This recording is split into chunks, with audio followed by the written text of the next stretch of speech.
नमामि शमीशान निर्वाणरूपं विभुं व्यापकं ब्रह्मवेदस्वरूपं निजं निर्गुणं निर्विकल्पं निरीहं चिदाकाशमाकाशवासं भजेऽहम् निराकारमोङ्कारमूलं तुरीयं गिराज्ञानगोतीतमीशं गिरीशं करालं महाकालकालं कृपालं गुणागार संसारपारं नतोऽहम्। हरे कृष्णा। क्या आपने कभी अनुभव किया है कि जब आप भगवान शिव का नाम लेते हैं तो आपके अंदर असीम शांति, पवित्रता और मंगलता का संचार होता है? हमें विश्वास है कि आप में से कई लोगों ने इस बात का अनुभव किया होगा।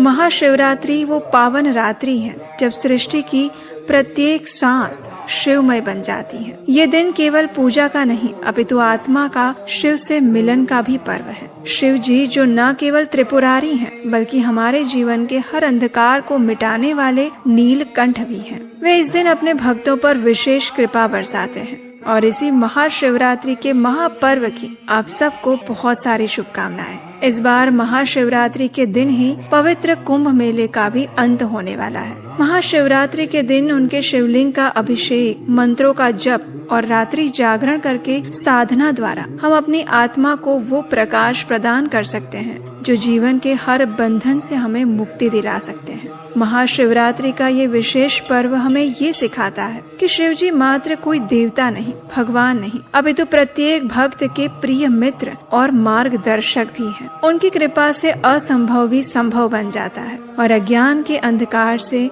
हम ज्ञान के प्रकाश की ओर अग्रसर हो सकते हैं। तो चलिए इस महाशिवरात्रि के पावन पर्व पर आज हम श्रवण करते हैं उनसे जुड़ी हुई एक विशेष पौराणिक कथा का, जो साक्षात निर्वाण स्वरूप है, जो संपूर्ण ब्रह्मांड में व्याप्त है, जिनके लिए गुण और अवगुण का कोई महत्व नहीं, जो निष्पक्ष है, जो आकाश के समान है, जिन्हें मापा नहीं जा सकता, जो ओमकार के प्रणव के मूल है, जो कैलाशपति है और जो समस्त वैष्णव सद्गुणों से सुशोभित है, वो है भगवान शिव। और ऐसे भगवान शिव का अत्यंत प्रिय दिवस यानी महाशिवरात्रि, जो कि प्रत्येक वर्ष फाल्गुन मास के कृष्ण पक्ष की चतुर्दशी को आता है। लेकिन ऐसा क्या विशेष है इस दिन में? तो हमारे पुराण और शास्त्र इस विषय में एक सुंदर प्रसंग सुनाते हैं। चलिए आज महाशिवरात्रि के अवसर पर हम इसी पौराणिक कथा का श्रवण करते हैं।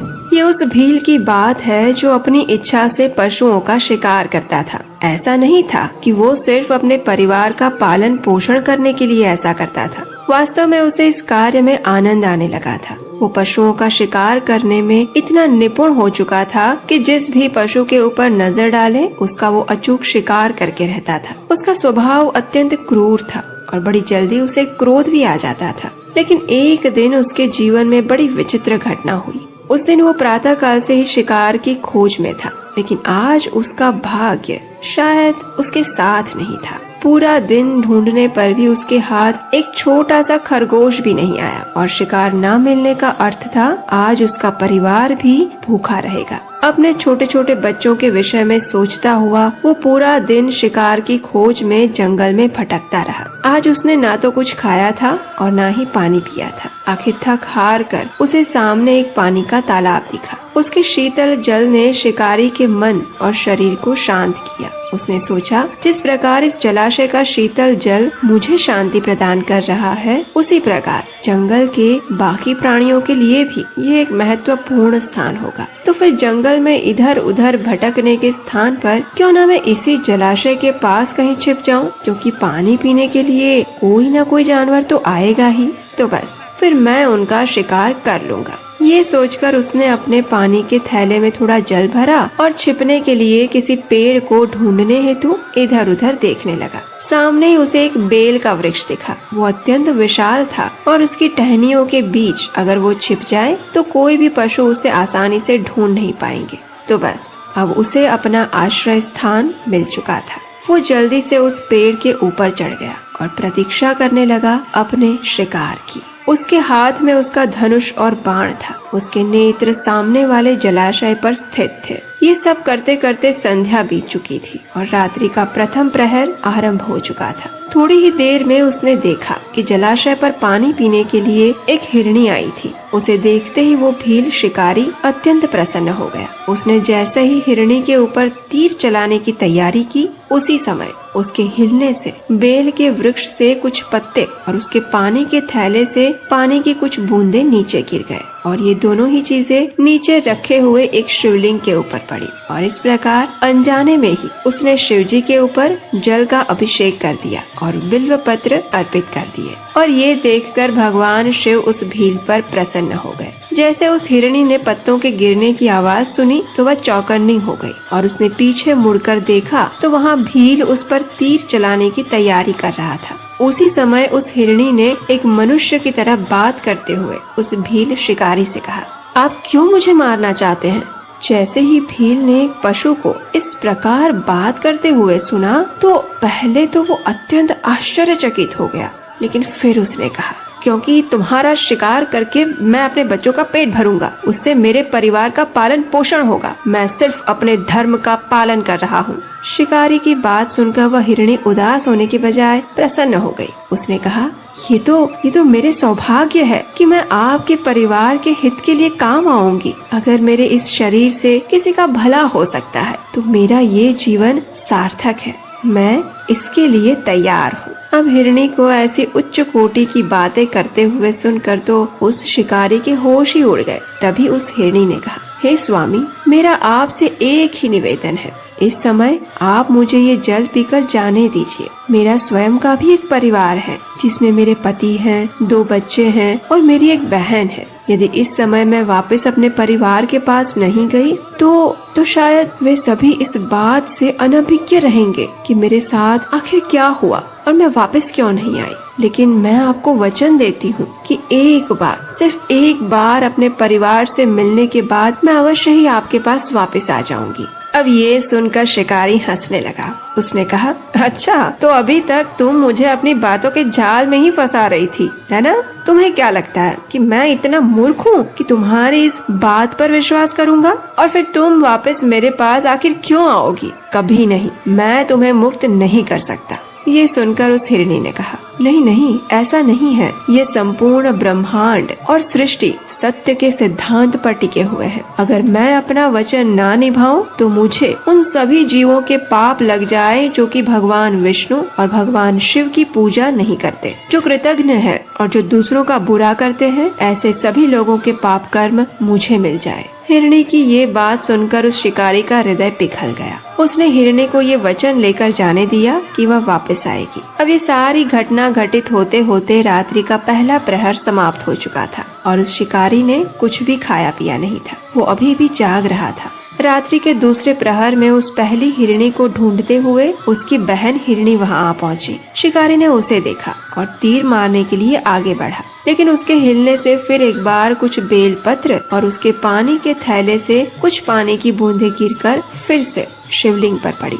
फिर एक बार शिकारी ने अनजाने में ही शिव जी को प्रसन्न कर लिया था, लेकिन पत्तों की सर्राहट सुनकर वह हिरणी चौकन्नी हो गई और उसने सामने शिकारी को देखा। उस हिरणी ने भी शिकारी से वही सवाल पूछा कि वो उसे क्यों मारना चाहता है। तो शिकारी ने बताया कि वह अपने परिवार के भोजन हेतु उसे मारना चाहता था। ये सुनकर उस हिरणी ने भी यही कहा कि ये उसके सौभाग्य की बात होगी यदि वो किसी के प्राणों की रक्षा करने का माध्यम बन सके। और फिर थोड़ी देर बाद उस हिरणी ने कहा कि वास्तव में मैं अपनी बहन को ढूंढने के लिए आई थी। अगर मैं वापस घर नहीं गई तो वे सभी अत्यंत शोकाकुल हो जाएंगे और उन्हें कभी नहीं पता चल पाएगा कि मेरे साथ क्या हुआ। इसलिए कृपया आप मुझे अभी जाने दीजिए, मैं कुछ समय में वापस आ जाऊंगी। लेकिन इस बार शिकारी उस हिरणी को बिल्कुल भी जाने नहीं देना चाहता था। उसने कहा, तुम्हारी बहन भी इसी प्रकार मुझे धोखा देकर चली गई थी और मैं मूर्ख कि उसकी बातों में आ गया, लेकिन इस बार मैं ये भूल कदापि नहीं करूँगा। तो वह हिरणी ने अत्यंत व्याकुल होकर कहा, नहीं नहीं, मेरा विश्वास करो, मैं हमेशा सत्य बोलती हूँ और पाप कार्यों में कभी भी लिप्त नहीं होती। अगर मेरा वचन असत्य साबित हो तो मुझे उन लोगों के सभी पाप कर्म लग जाएं जो वैदिक नियमों का पालन नहीं करते, उनका उल्लंघन करते हैं। मेरा विश्वास करो, मुझे जाने दो,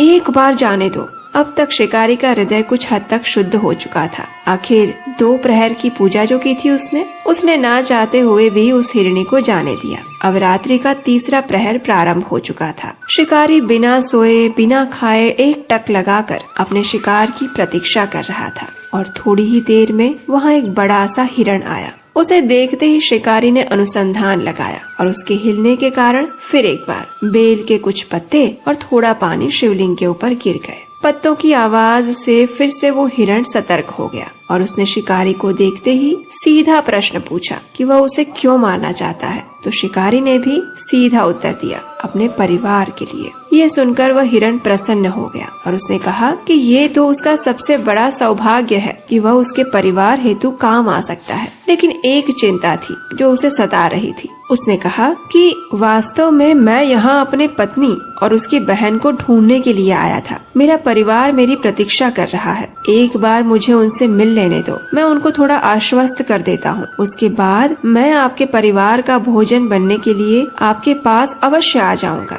अब देखिए, अनजाने में ही सही, लेकिन शिकारी ने 3 प्रहर तक शिवलिंग की पूजा की थी, इसलिए अब तक उसका हृदय भी काफी हद तक विनम्र और दयालु हो चुका था। उसने प्रेम से उस हिरण से कहा, हे मृग, मुझे अपने परिवार की चिंता है। तुमसे पहले 2 हिरणी यहाँ आई थी और वे दोनों ही मुझे इसी प्रकार का वचन देकर चली गई। अगर मैं सभी पशुओं को ऐसे ही जाने देता रहूंगा तो फिर मेरे परिवार का क्या होगा, तुम ही बताओ। ये सुनकर उस हिरण ने कहा, हे व्याध, ये संपूर्ण संसार सत्य के सिद्धांत पर स्थापित है। अगर मैं अपना वचन निभाने में निष्फल रहूं, तो मुझे उन सभी लोगों के पाप कर्म लग जाए जो शिवरात्रि पर उपवास का पालन नहीं करते, जो आवश्यकता पड़ने पर लोगों की सहायता नहीं करते। मैं अवश्य वापस आऊंगा, आप मेरा विश्वास करें। ये सुनकर शिकारी ने उसे कहा, ठीक है, जाओ, लेकिन शीघ्र ही वापस आ जाना। हाँ।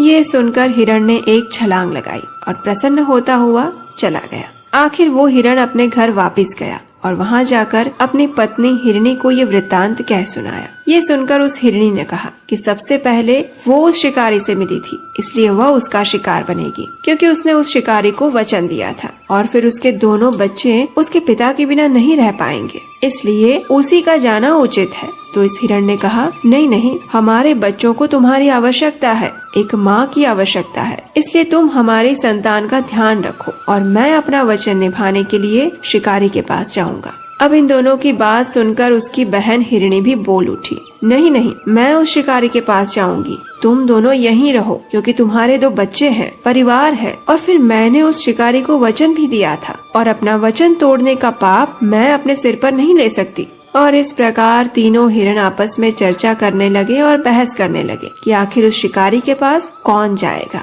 जब कोई उपाय नहीं मिला और कोई भी अपना वचन तोड़ने का पाप अपने सिर पर नहीं लेना चाहता था, तब हिरण और हिरणी ने अपने बच्चों को उनके अन्य साथी मित्रों को सौंप दिए और तीनों अपना वचन निभाने के लिए शिकारी के पास पहुंच गए। लेकिन अब हिरण के दोनों बच्चों ने भी सोचा कि यदि परिवार के बिना जीना है तो इससे अच्छा कि साथ में ही मृत्यु हो जाए। ये सोचकर हिरण के दोनों बच्चे भी उनके साथ चल पड़े और इस प्रकार पूरा हिरण परिवार शिकारी के शरणागत होने के लिए निकल पड़ा। अब रात्रि का 4था प्रहर शुरू हो चुका था। कुछ ही समय में संपूर्ण हिरण परिवार शिकारी के सामने आकर खड़ा हो गया और विनम्रता से कहने लगा, हे व्याध, हम अपना वचन निभाने के लिए आपके समक्ष उपस्थित हैं। इतने बड़े हिरण के परिवार को देखकर शिकारी अत्यंत प्रसन्न हो गया। उसने तीर हाथ में लिया और फिर एक बार अनजाने में ही बेलपत्र और कुछ पानी नीचे वाले शिवलिंग के ऊपर गिर गए और इस प्रकार उसके 4 प्रहर की भगवान शिव की पूजा संपन्न हुई। अब उसके जीवन के सभी पाप नष्ट हो चुके थे। हिरण के संपूर्ण परिवार को देखकर उसके मन में विचार आया कि ये पशु होकर भी धर्म के सिद्धांतों का पालन कर रहे हैं और मैं मनुष्य होकर भी अन्य जीवों को प्रताड़ित कर रहा हूँ। ना तो मेरे अंदर दया का भाव है और ना ही धार्मिक सिद्धांत और मूल्य। धिक्कार है मुझ पर और मेरे जीवन पर, धिक्कार है। इतना सोचते हुए उसकी आंखों से अश्रु बहने लगे। उसने अपना तीर नीचे जमीन पर रख दिया। वो लज्जा के मारे उन हिरणों के सामने नजर भी नहीं मिला पा रहा था। आखिर उसने उन सब से कहा, आप धन्य हैं, जाइए, चले जाइए यहाँ से। मैं आप में से किसी का भी वध नहीं करूँगा, जाइए। उसकी आंखों से पश्चाताप के अश्रु बह रहे थे। शिकारी को इस प्रकार शरणागत अवस्था में देखकर भगवान शिव उस पर अत्यंत प्रसन्न हो गए और वे उसके समक्ष प्रकट हुए। उन्होंने भील से कहा, हे व्याध, मैं तुम्हारी भक्ति और करुणा से प्रसन्न हुआ हूँ। तुमने बिना कुछ खाए और संपूर्ण रात्रि जागरण करके मेरा पूजन किया है। मांगो, तुम्हें जो भी वरदान चाहिए वो तुम मुझसे मांग सकते हो। साक्षात शिवजी को अपने समक्ष देखकर शिकारी उनके चरणों में गिर पड़ा। उसने कहा, हे प्रभु, आपके दर्शन पाकर अब मेरे अंदर कुछ भी प्राप्त करने की इच्छा शेष नहीं रह गई है। मैं धन्य हो गया प्रभु, मैं धन्य हो गया। तब भगवान शिव ने कहा, हे भील, आज से तुम्हारा नाम होगा गुह। तुम आर्थिक, सामाजिक और आध्यात्मिक रूप से संपूर्ण समृद्धि को प्राप्त करोगे। भगवान श्री राम स्वयं अपने जीवन काल में तुम्हारे पास आएंगे और उनके दर्शन तथा उनकी सेवा करने से तुम परम गति और मोक्ष को प्राप्त करोगे। तो यही वो शिकारी था जो गुह राजा बने, जिन्होंने भगवान श्री रामचंद्र, माता सीता और लक्ष्मण जी को अपनी नाव में बिठाकर नदी पार करवाई थी। भगवान शिव का दर्शन प्राप्त करके उस हिरण के परिवार का भी उद्धार हो गया। उन्होंने अपनी हिरण की देह त्याग दी और उनके लिए उच्च लोक से आए हुए विमान में बैठकर वे सभी आध्यात्मिक लोक में चले गए। और जिस रात्रि को ये संपूर्ण प्रसंग हुआ था वो रात्रि थी महाशिवरात्रि, यानी फाल्गुन मास के कृष्ण पक्ष की चतुर्दशी। और इसीलिए शिवरात्रि के दिन और रात्रि में उपवास करने का और भगवान शिव की पूजा अर्चना तथा अभिषेक करने का विशेष महत्व बताया गया है। तो ये थी आज की महाशिवरात्रि व्रत कथा। कैसी लगी जरा नीचे कमेंट करके बताइएगा। और हाँ, अगर इस कथा के माध्यम से आपके मन में भी भगवान शिव के प्रति प्रेम और भक्ति का उदय हुआ है तो हमारा प्रयास सफल रहा। आने वाले समय में हम ऐसी ही प्रमाणभूत वैदिक कथाएं आपके लिए निरंतर लेकर आते रहेंगे। और इस कार्य में अगर आप हमारी सहायता करना चाहते हैं तो स्क्रीन पर दिए गए नंबर पर आप हमें अपना आर्थिक योगदान भी भेज सकते हैं। हम जानते हैं कि वैसे तो आप हमारे रेगुलर व्यूअर हैं, लेकिन अगर आप पहली बार हमारी कथा सुन रहे हैं तो आपका हमारे इस चैनल पर स्वागत है और इसे याद से सब्सक्राइब किए बिना मत जाइएगा। तो चलिए इस शिवरात्रि पर परम वैष्णव भगवान शिव से प्रार्थना करते हैं कि वे हमें परम आध्यात्मिक गंतव्य प्राप्त करने का आशीर्वाद प्रदान करें और उनकी ही कृपा से हमें भगवान श्री कृष्ण की शुद्ध प्रेमा भक्ति प्राप्त हो। हरे कृष्ण।